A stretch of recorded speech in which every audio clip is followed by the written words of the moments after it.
بسم اللہ الرحمن الرحیم۔ میرا نام رباب ہے۔ میں ایک ان پڑھ گھرانے میں پیدا ہوئی۔ ان پڑھ اور روایات پرست گھرانے میں پیدا ہونے کے باوجود مجھے اپنی مرضی سے زندگی گزارنے کا حق حاصل تھا۔ والد صاحب کو بہت دکھ تھا کہ وہ پڑھ لکھ نہ سکے، تب بھی انہوں نے ٹھان لی تھی کہ مجھے تعلیم کے زیور سے وہ محروم نہ کریں گے۔ حالانکہ ہمارے خاندان میں لڑکیوں کی تعلیم کو عیب تصور کرتے تھے، میرے منہ سے نکلی ہوئی بات کو وہ حکم کا درجہ دیتے تھے۔ مجھے بھی تعلیم حاصل کرنے کا شوق تھا۔ امی جان دوسرے بچے کی ولادت کے وقت فوت ہو گئی۔ چھوٹی سی بچی کی پرورش ایک بڑا مسئلہ تھا۔ میں ان دنوں دوسری جماعت میں پڑھتی تھی اور مشکل سے میں 7 برس کی تھی۔ ایک روز پھپھو فاطمہ گھر آئی اور والد سے کہا تم دوسری شادی کر لو، اس ننھی بچی کو میں نہیں سنبھال سکتی۔ میرے اپنے بچے چھوٹے چھوٹے ہیں اور گھر کا سارا کام بھی مجھے کرنا پڑتا ہے۔ فاطمہ پھپھو ابو کی سکی بہن نہیں تھی، دور کے رشتے سے ان کی کزن تھی۔ امی کی وفات کے بعد والد نے مجھے اور میری چھوٹی بہن کو ان کے سپرد کر دیا تھا۔ فاطمہ پھپھو کے خود 8 بچے تھے، 4 بیٹیاں اور 4 بیٹے۔ سب سے بڑا بیٹا 16 برس کا تھا، باقی تمام بچے چھوٹے تھے، بہت شرارتی تھے، مجھے تنگ کرتے تھے۔ اسی صورتحال میں والد کو دوسری شادی کیے بنا کوئی چارہ نہ تھا، حالانکہ وہ دوسری شادی نہیں کرنا چاہتے تھے۔ بہرحال فاطمہ پھپھو نے ہی رشتہ تلاش کر کے ابو کی شادی کرا دی۔ نئی ماں پہلے سے طلاق یافتہ تھی۔ والد نے امی کو سمجھا دیا تھا، دیکھو میں نے ان 2 بچیوں کی خاطر تم سے شادی کی ہے، میری بچیوں کا خیال رکھنا اور ان کو ماں کا پیار دینا۔ شروع میں تو آسیہ امی نے ہمارا خیال رکھا، جلد ہی وہ ہماری نگہداشت سے تنگ آ گئی۔ اس نے ہمیں اپنے لیے مصیبت سمجھ لیا۔ ماں چاہتی تھی کہ میں اسکول نہ جاؤں بلکہ اپنی بہن نائلہ کو سنبھالوں، جبکہ والد نے سختی سے کہہ دیا تھا کہ رباب ہر حال میں اسکول جائے گی، اس کو اسکول سے ہٹانے کے بارے میں کبھی سوچنا بھی مت۔ آسیہ کی فطرت میں ضد اور خود سری تھی، لہٰذا وہ ہماری پرورش کی ذمہ داریاں اٹھانے سے سمجھوتا نہ کر سکی۔ پھر جب خدا نے اس کو بیٹے کی نعمت سے نوازا تو وہ مزید لاپرواہ اور مغرور ہو گئی۔ وہ ہر صورت میں ہم سے چھٹکارا پانے کا سوچنے لگی۔ میری بہن نائلہ ابھی صرف سال بھر کی تھی کہ ماں نے اسے بے رخی برتنا شروع کر دی۔ ایک روز میں اسکول گئی ہوئی تھی اور ابا روزی روٹی کے لیے گھر سے باہر تھے۔ ماں نے ہانڈی میں ساگ ابالا اور اسے چولہے سے اتار کر فرش پر رکھ دیا۔ وہ اندر اپنے بیٹے کو دودھ پلانے کے لیے چلی گئی۔ نائلہ پاؤں کے بل چلتی ہوئی کمرے سے برآمدے میں آئی اور گرم گرم ساگ کی بھری ہانڈی سے وہ جل گئی۔ پھر ایک چیخ بلند ہوئی۔ نائلہ بری طرح جل چکی تھی۔ جب ماں نے چیخ سنی تو باہر آئی۔ نائلہ گرم ساگ سے جل کر تکلیف سے بے ہوش ہو چکی تھی۔ ماں نے کھیتوں میں کام کرتے مزدوروں میں سے ایک کو آواز دے کر بلایا اور کہا، جا کر میرے میاں کو خبر کرو کہ اس کی بیٹی جل گئی ہے۔ ابا نزدیکی زمیندار کے ڈیرے پر تھے۔ جب تک ان کو خبر ہوئی اور وہ گھر آئے، ہسپتال جانے سے پہلے میری بہن نائلہ اس دنیا سے رخصت ہو چکی تھی۔ اس سانیہ سے میرے والد کے دل کو سخت صدمہ پہنچا۔ میں بھی دکھ سے نڈال ہو گئی تھی، لیکن ہم کیا کر سکتے تھے؟ ہماری آہیں تو نائلہ کو واپس نہیں لا سکتی تھی۔ وہ پاکیزہ روح جنت کی روح تھی، سو جنت میں چلی گئی۔ وقت گزرنے لگا۔ نائلہ کی وفات کے بعد ابا بہت چپ چپ سے رہنے لگے تھے۔ اللہ نے آسیہ امی کو ایک اور بیٹے سے نواز دیا۔ ابا نے بھیڑ بکریوں کا کاروبار شروع کیا۔ ہماری تھوڑی سی زمین تھی جس پر ابو نے بکریوں کا باڑہ بنا دیا۔ ریوڑ پالتے تھے، بیوہ پاری ریوڑ خرید کر لے جاتے۔ رفتہ رفتہ آمدنی میں برکت ہونے لگی۔ اب میں 9ویں میں تھی، سالانہ امتحان قریب تھے۔ انگریزی اور حساب میں کمزور تھی اور پڑھانے والا بھی کوئی نہ تھا۔ انہی دنوں امی کا ایک کزن شہر سے ان کو ملنے کے لیے آیا۔ وہ کالج کا طالب علم تھا، اس کی انگریزی اچھی تھی۔ آسیہ امی نے بھی کہا کہ تم اس کو پڑھا لیا کرو، جب تک یہاں ہو تم کو امتحان کی تیاری کروا دے گا۔ ابا نے اجازت دے دی۔ ہر روز علی سے 2 گھنٹے میں پڑھنے لگی۔ میں خوش تھی کہ اب ضرور میں کامیاب ہو جاؤں گی۔ ایک روز آسیہ امی کی ماں بیمار ہو گئی، وہ ان کو دیکھنے کے لیے چلی گئی۔ ابو بیوہ پاری کے ساتھ پہلے ہی گھر سے باہر نکل گئے تھے۔ اتنے میں علی آیا۔ میں نے دروازہ کھول دیا۔ امی نظر نہ آئی تو پوچھا، باجی کہاں ہے؟ باہر گئی ہے، میں نے جواب دیا۔ اچھا تم کتابیں نکالو، تھوڑا سا پڑھ لو، آج میرے پاس وقت کم ہے، کسی دوست کے پاس جانا ہے۔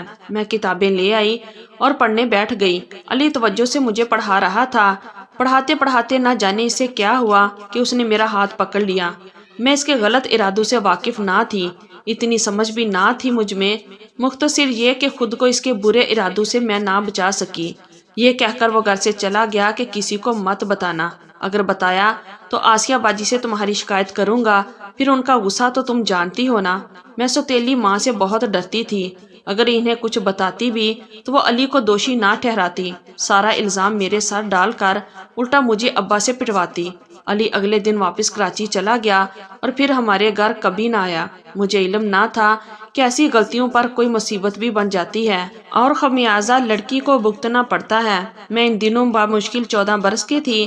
علی کو گئے ہوئے 2 ماہ ہوئے تھے کہ ایک دن جب ابا باڑے میں اپنے ریوڑ کو گھاس ڈال رہے تھے، اچانک زہریلے سانپ نے ان کو ڈس لیا اور ان کو سانس لینے کی بھی مہلت نہ دی۔ وہ جہاں کھڑے تھے چند قدم چل کر گر پڑے، ان پر غنودگی طاری ہو گئی۔ کسی کو علم نہ تھا کہ ان کے ساتھ کیا ہوا ہے۔ ہم سمجھے وہ کھیتوں کی طرف گئے۔ جب مغرب ہونے لگی تو امی نے مجھے کہا، تیرا ابا ابھی تک نہیں آیا، حالانکہ اس وقت وہ دودھ دونے ضرور آتا ہے، ذرا دیکھ کہیں باڑے میں نہ ہو۔ میں نے باڑے میں جھانکا تو ابو کو فرش پر گرا ہوا دیکھا۔ میں دوڑی ہوئی امی کی طرف گئی اور ان کو بتایا کہ ابا زمین پر گرے ہوئے ہیں۔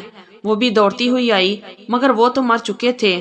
ماں تو جو روئی سو روئی، مگر میری تو سچ مچ دنیا اجڑ گئی۔ میرا کون تھا والد کے سوا؟ ابا کی وفات کو ابھی 2 ماہ ہی گزرے نہ تھے کہ میں بیمار پڑ گئی۔ 2 قدم چلتی تو گرنے لگتی، عجیب سی کیفیت تھی۔ ماں سمجھتی کہ باپ کی موت کا صدمہ ہے، لیکن جب حالت غیر ہونے لگی تو ماں مجھے حکیم کے پاس لے گئی۔ اس نے میری آنکھیں چیک کی اور کہا، اسے کسی لیڈی ڈاکٹر کو دکھاؤ۔ امی عدت میں تھی، شہر نہ جا سکتی تھی۔ ہمارے گاؤں میں ایک ہیلتھ سینٹر تھا جہاں لیڈی ہیلتھ ورکر بیٹھی ہوئی تھی۔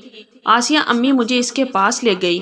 اس ہیلتھ ورکر نے مجھے دیکھا تو ماں سے کہا، تمہاری لڑکی سے کچھ غلطی ہو گئی ہے، اب تمہاری عزت داؤ پر لگی ہے، معلوم کرو کس سے اس کی دوستی ہے، اگر کسی سے شادی کر لو تو عزت بچا پاؤ گی یا پھر اس کا کوئی دوسرا حل سوچو۔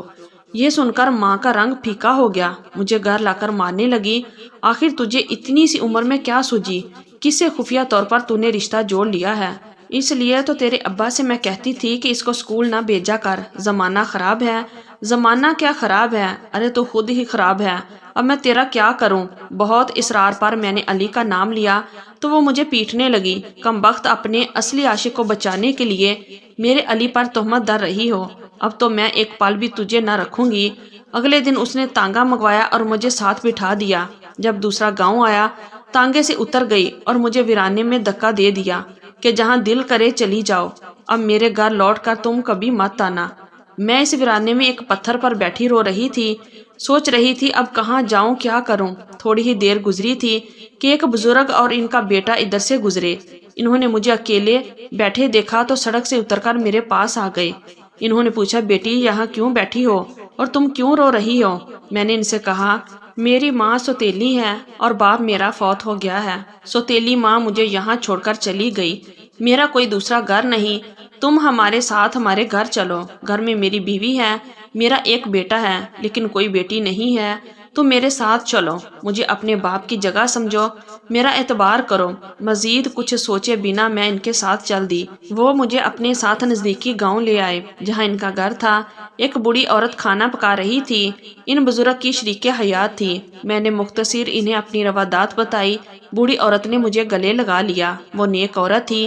2 دن ڈر سے کچھ نہ بتایا کہ کہیں یہ بھی مجھے گھر سے نہ نکال دیں۔